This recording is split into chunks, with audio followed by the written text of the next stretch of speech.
All right, in this video, I'm going to go over the review for the Unit 8.8 test. Just remember that these are different topics: transformations, simplifying expressions, and solving equations. So if you want to fast forward the video to the topic you're wanting to see, or stay on the video at the pace, is up to you. Also, I'm only going to go over these examples on the left side, the we do. The you do is for you guys to practice on your own and then check through Schoology if you are right or wrong. All right, so on the first example here, we have a transformations topic. And for transformations, you do want to recall the template of transformations, which is A, function, B, and then input of x minus h, and then plus k. So here you have 4 different things happening. You have the A value affecting the graph in a certain way. You have the B value affecting it in a different way. Then you have the H value also changing it a different way. And then you have the K value. So each one is doing different things to the parent function. The K value usually shifts the graph up and down. The H value shifts it left and right.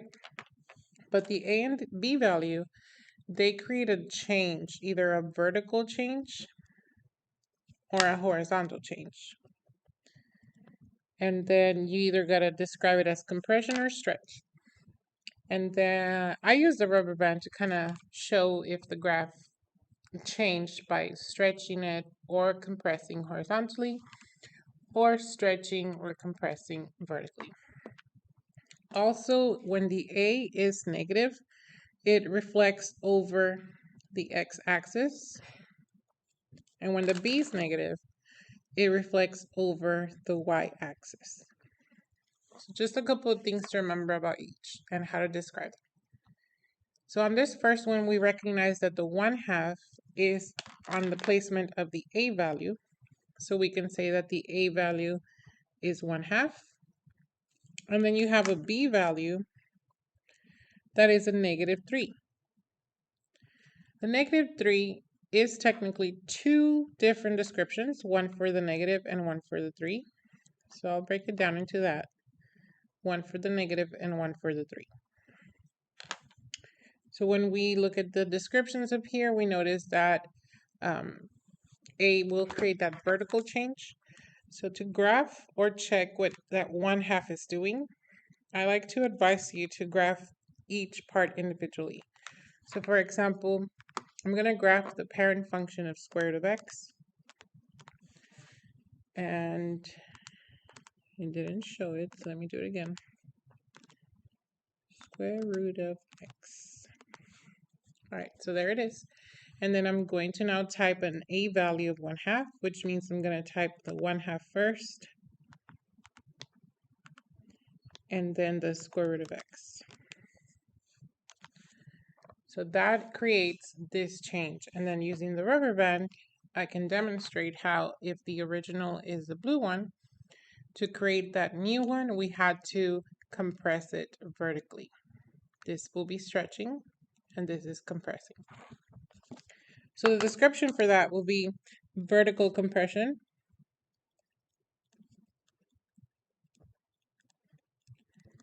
by 1/2. A values usually have the A value in the description of by how much, just the factor. B value is the one that you will flip it to 1/b when you describe.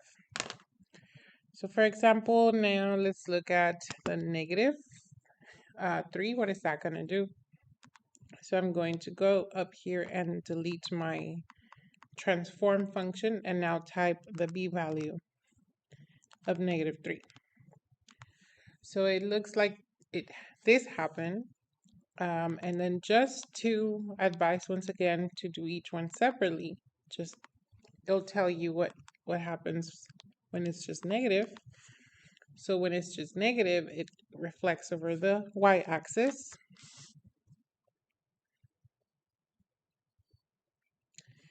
And then now let's change the negative into a 3. And it'll tell you what the 3 is doing. And that shows that we go from this graph, the blue one, to the red one, horizontally, because b-values are horizontally. We're gonna stretch it, and it goes this way, and it compresses, and it goes up. So stretching, compressing. So compression is a description as well for this one, but is a horizontal compression. And then this one, you'll say by 1/3, because your b value is 3. So you want to write it as 1 over b. All right, these are the descriptions for the first problem. We're going to replicate, once again, descriptions for this next problem.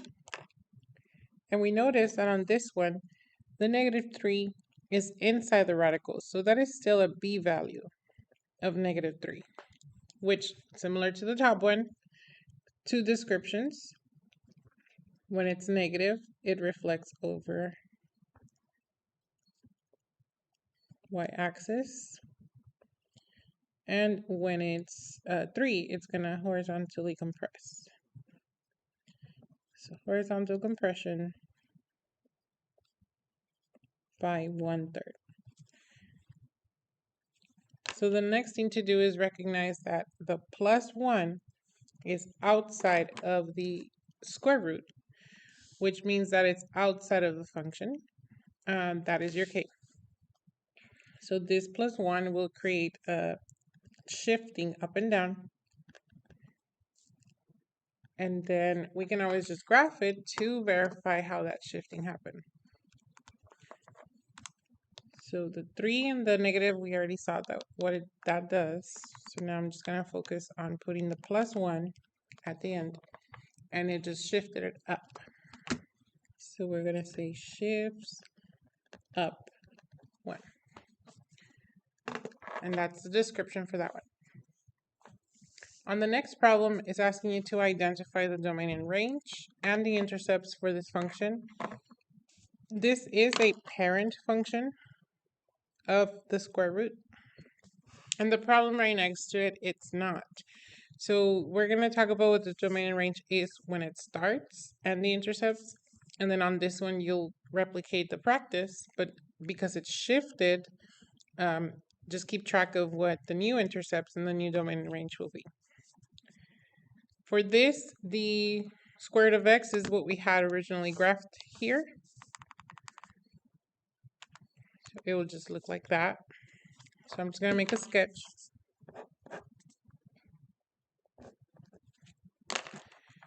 And that is the square root of x. For the domain for this, we want to consider what are the x values that are being used. And x values, since they go left to right, we're looking at the graph starting here and then going all the way forever to the right, which means it's going to go minimum of 0, maximum of infinity. 0 needs a bracket because it's stopping and including parentheses for the infinity because it goes on forever. Another way to write this is stating that the x has to be greater than or equal to 0 because the x values that are being used are greater than 0. For range, we're going to now look at it as the y values that are being used in this graph. And looking at it up and down, we're now seeing how this is the lowest point and then it's going to keep going up forever. So it's similar here, minimum, lowest is 0, infinity as a maximum, bracket on the 0, and parentheses on infinity. As far as the other notation, we do want to have y is greater than or equal to 0 as well, because we're using values that are greater than 0. We also recognize that because it is at the origin, the x-intercept is 0, 0, and the y-intercept is also 0, 0. And that takes care of the descriptions for this one. For the next one, we are also graphing a function. We are graphing the parent function we just talked about. So I'm just making a quick sketch on that. And then now we're graphing this new function.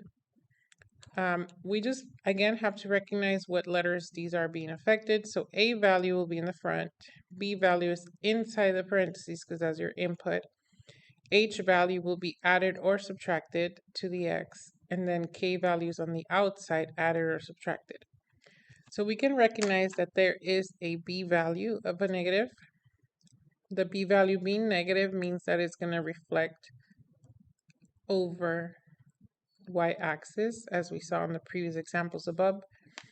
And then we also see that the plus 2 at the end, it's a k value of positive 2, which will shift it up 2 units. If that happens, we're going to count in our sketch 2 spaces up, and then it's going to reflect to the left, to the over the y-axis. And you can use your calculator to graph these as well.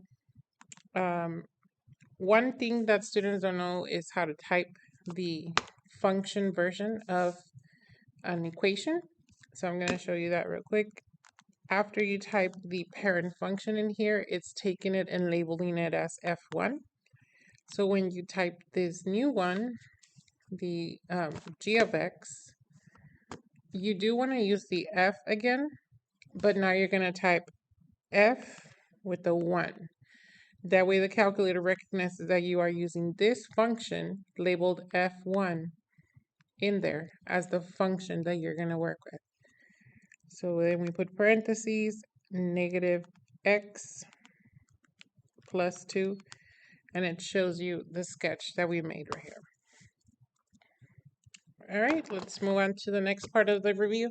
Next part is the radicals and expressions with equations of fractions, exponents, and all that stuff.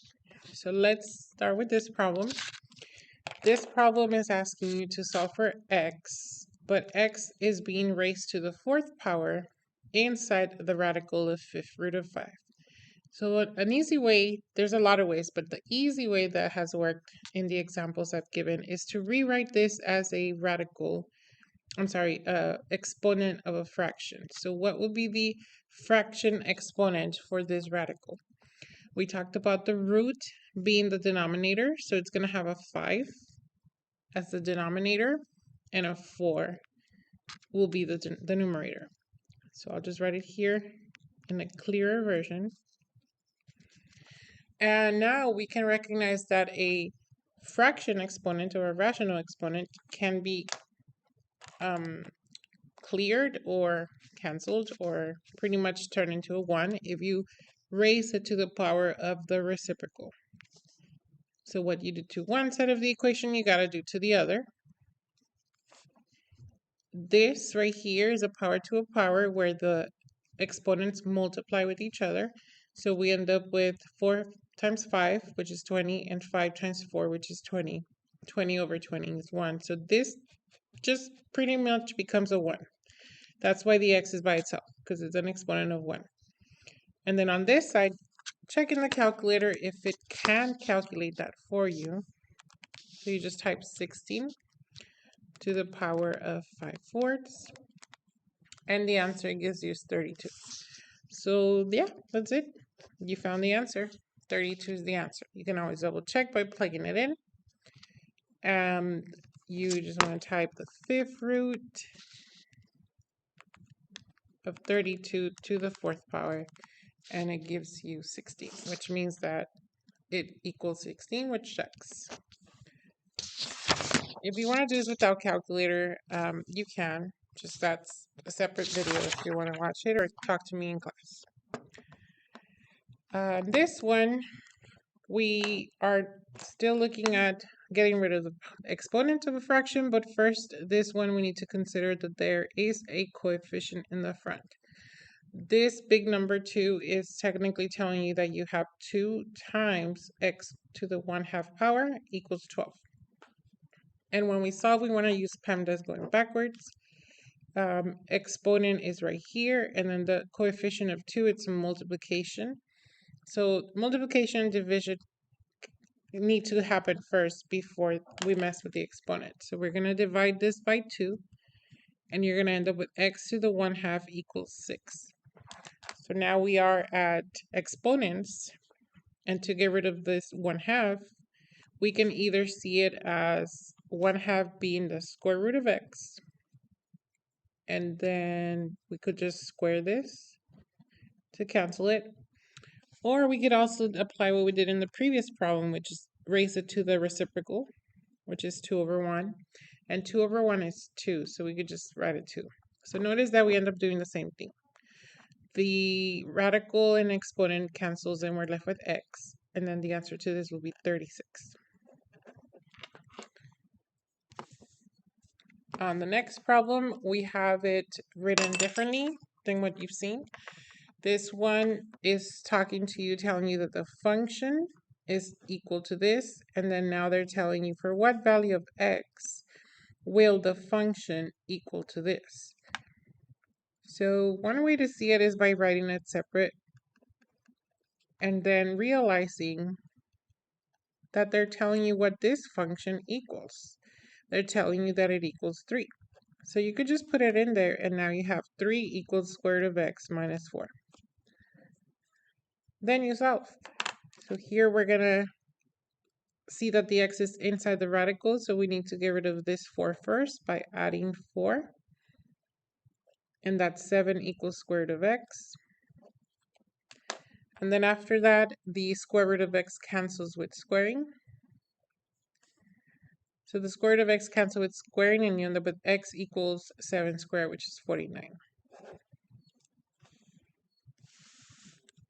For the next one, we have the x inside next to 8, the coefficient of 8, and then subtracting 4 to that.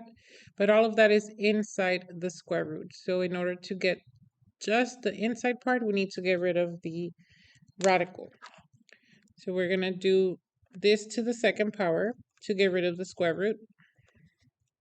And then now we have 8x minus 4 equals 36.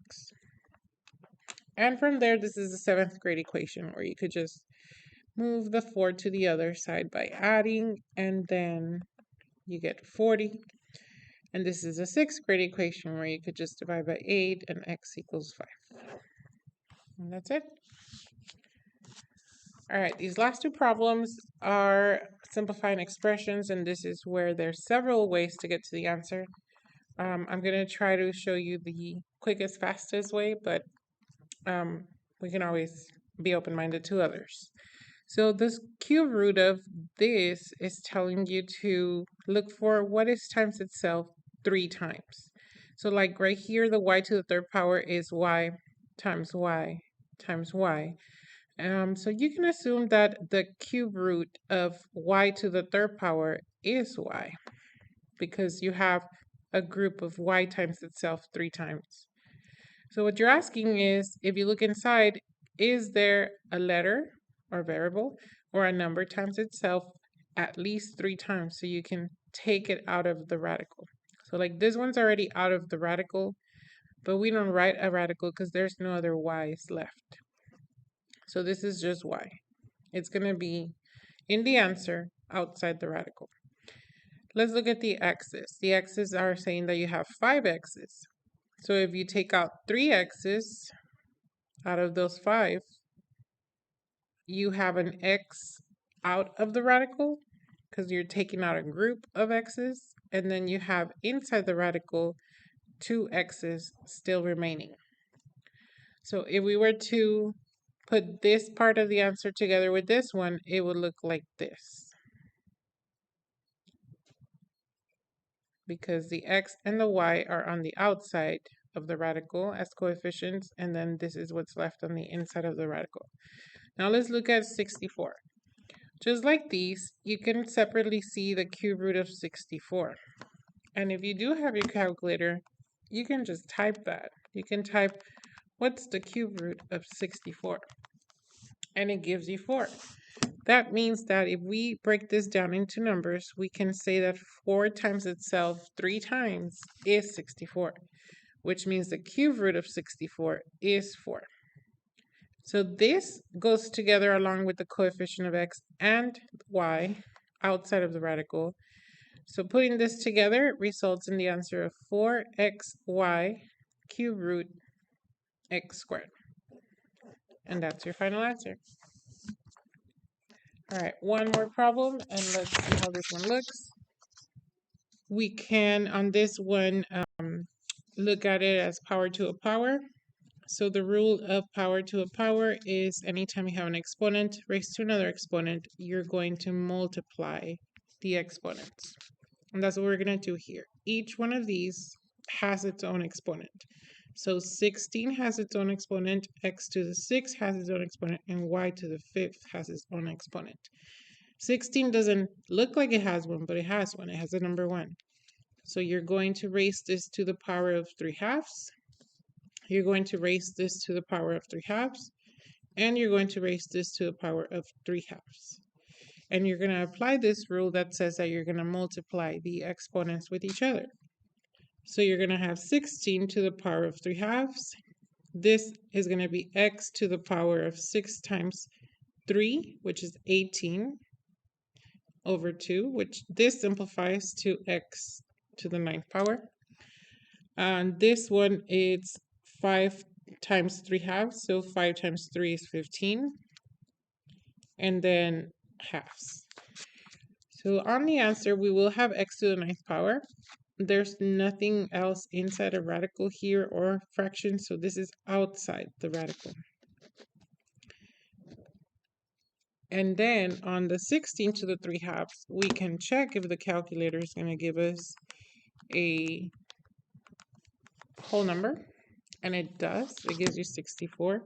So that means this turns into a 64 also as a coefficient outside the radical. On this y, though, we need to visualize similar to this, that we have kind of like a square root of y to the 15th power. So we have 15 y values, y, and so on, 15 times. And we're doing groups of 2's. You can also look at it as 15 divided by 2. So 15 divided by 2, the 2 fits into the 15 7 times, because 7 times 2 is 14. So y to the 7th, that's 14 y's already taken out. And then you're left with one more. So outside means that it was in here times itself twice, because it's a square root. So this is pretty much what this is, but just in radical form. And then we recognize that this y to the 7th power on the outside can be combined with these. And on the inside, we will just have y. So this is your final answer for that one. For these, you can always use Photomath to check your answers as well, but make sure the process is what you want to look at in case you want to verify your mistakes. I hope the video helps you.